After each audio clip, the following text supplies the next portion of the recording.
Police પર હુમલો મામલે ખેડૂતો જેલમુક્ત થયા છે। ખેડૂત આંદોલનના આગેવાન મયુર સાકરિયા સહિત 32 ખેડૂતો જેલમુક્ત થયા છે। જેલમાંથી અમે છૂટ્યા છે, સત્યનો વિજય થયો છે, ખેડૂતોએ આ વાત કરી છે। કાવતરાના ભાગરૂપે મારા વિરુદ્ધ કાર્યવાહી કરાઈ હતી। અસામાજિક તત્વોએ રૂમાલ બાંધીને અમારું આંદોલન બગાડ્યું હતું।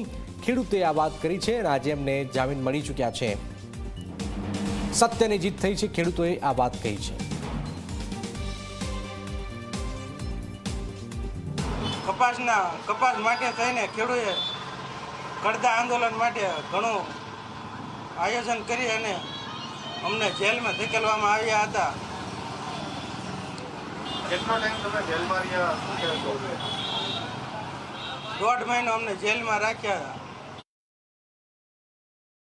1.5 મહિનાના સમયગાળો વીતી ગયો ત્યારે અમારા આજે 32 ખેડૂતો જે હળદરની જે કડદાકાંડની ઘટના બની હતી એમાં આજે 32 ખેડૂતો આજે જેલ મુક્ત થયા છે। અમને આપણી ભારતની ન્યાયપાલિકા પર પૂરો ભરોસો હતો કે અમને 100% ન્યાય મળશે। અમે તમામ ખેડૂતો અમારા હક અને ન્યાય અને અધિકાર માટે બોટાદના અમારા ખેડૂતનો જે અમારા કપાસમાં કડદો થતો હતો એ કડદાની મિટિંગમાં ગયા હતા।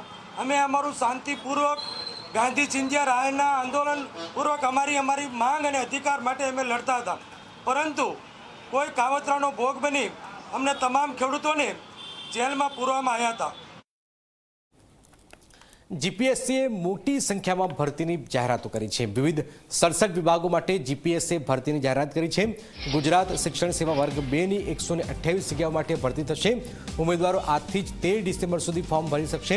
આગામી 13 ડિસેમ્બર ઉમેદવારી પત્ર ભરવાનો અંતિમ દિવસ છે। દિવ્યાંગો માટે ભરતીમાં બીજો પ્રયત્ન થશે। પ્રથમ પ્રયત્નમાં ઉમેદવારો ન મળતા બીજો પ્રયત્ન જાહેર થયો છે। વિવિધ 47 વિભાગોમાં દિવ્યાંગ માટે ખાસ ભરતી જાહેર કરાઈ છે।